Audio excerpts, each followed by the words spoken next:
paying people to donate their kidneys? That's one idea. There's new legislation pending that would actually offer tax breaks to people who are willing to donate kidneys to those who need them. Waiting for a kidney is a deadly bet no patient wants to gamble on. With nearly 100,000 people in the United States in line for a kidney transplant, many don't have a choice except to wait and to hope. Wait times in the U.S. range from 3 to 5 years, and if you know someone willing to give you one of theirs, your wait time shrinks from 3 to 6 months. Our next guest is a two-time kidney recipient who was lucky enough to match with a donor not once, but twice. And in a new piece published in the Free Press, she makes the case that organ donors should be compensated. It's a charged debate with tens of thousands of people waiting. Our next guest explains why she wants donors to just be paid. Joining us now to discuss is Sally Satel, a lecturer at Yale School of Medicine. Welcome to the program, Sally.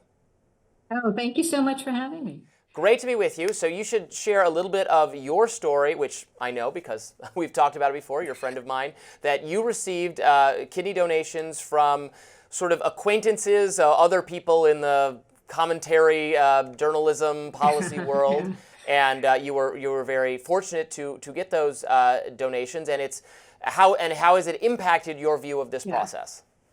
Oh, well, I'm extremely lucky. I had two people. You're right. One of them was Virginia Postrel. Let's give her a shout out, who was a former editor of Reason and a wonderful person, clearly. But I didn't know her very well before this happened. This was back in 2006.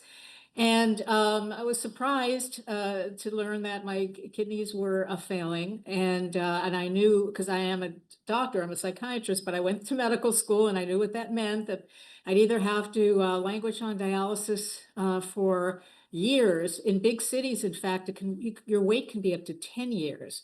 And while dialysis does keep you alive, it never keeps you alive as long as a kidney from ideally a living person, although one from a deceased donor is certainly also welcome. So that was my experience, and it was took me a while to find Virginia, and when I did, it was a beautiful story. I'm a poster girl for altruism.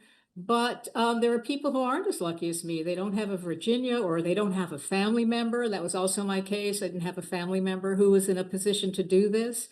And they go on dialysis and and they die. In fact, if you're about over 60 years old, you'll probably die within 5 years. It's a grueling 3 times a week, 4 hours at a time process. And we have been, the government has sponsored I'll just say the waiting list. Everyone calls it that, since about 1987. It was created in 1984, actually by Al Gore when he was in the House, through the National Organ Transplant Act. And this is wonderful, but part of the act is that it's a felony to pay anyone or to receive any money for giving someone a kidney, because we are wedded to the concept of altruism, which again, I mean, I am the poster girl for, but it's killing people. And so the idea is to reward strangers for saving the life, frankly, of another stranger. Right, Sally, I understand how that so deeply affects you personally, especially with your journey.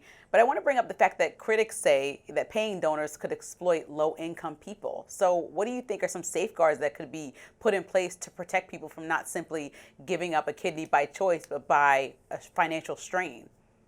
Right. Well, remember, this isn't just about me. This is about the 90,000 other people who are waiting and the 12 a day who will die. Those are the people right now who we're really thinking about. But you can't just give a kidney overnight. What we're afraid of, as you said, are people, uninformed people, rushing to do this kind of, to give a kidney. Well, the first thing you do is not offer, frankly, what desperate people want, which is immediate cash. That's not the plan. I work with a group of colleagues, and in fact, there's a bill in Congress, and I certainly want to mention that before we end, that would allow this to happen. Anyway, there's a built-in waiting period. It takes months to get through the testing and the informed consent. So there's that part of it. You can't really rush in, and you're not going to get, as I said, if you're a desperate person, you're not going to really get what you want, which is a big lump sum of money. The particular bill that's in Congress, called the End Kidneys Death Act, that was sponsored by New York Representative Nicole Maliotakis and California Representative Josh Harder, that would allow for a $10,000 refundable tax credit annually for 5 years. And that would be people's reward for saving, really for saving a life. There are few other ways you could save a life so immediately other than rushing into a burning building, and dragging someone out. So people should be rewarded. We've tried everything for over about 30 years. We've begged people to sign their organ donor cards, and about 60% of Americans have, but not everyone dies in such a way that even if they sign their card, allows them to become an organ donor.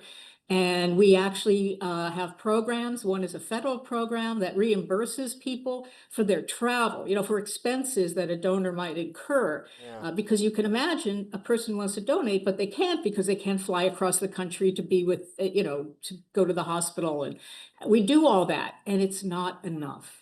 Right, and I think there's a focus. I understand people's concern about, what if desperate people are going to, start cutting off body parts to sell them, and that would not be ideal. Although we could get into very philosophical arguments about, well, who actually owns right. your body parts if not you?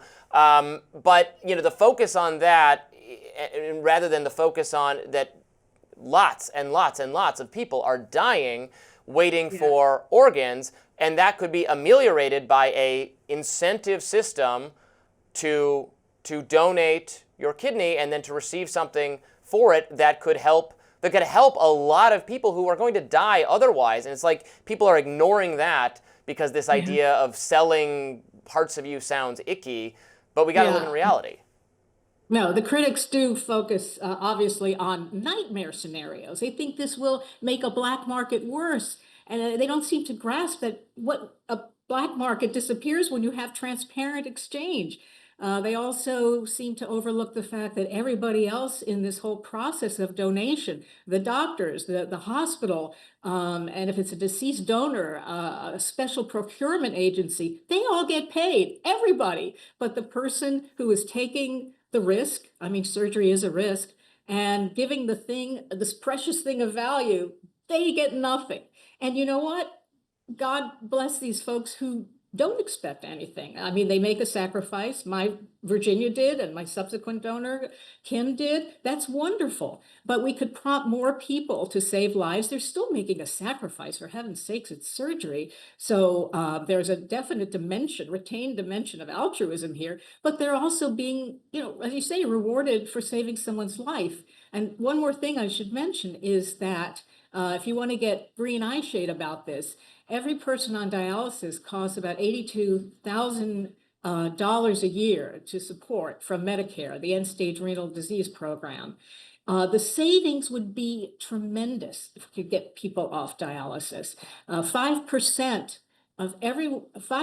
of the Medicare expenditures go to dialysis patients.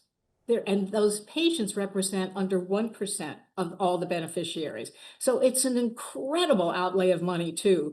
I don't certainly look at it just through the lens of economics, but if Congress could roll in this End Kidney Deaths Act, which I said would give a $10,000 refundable tax credit annually for 5 years to people who gave a kidney to a stranger, we would save lives and money, and it would be a wonderful thing.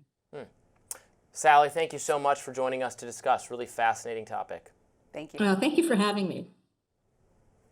Next up, the Supreme Court hands Trump a temporary win.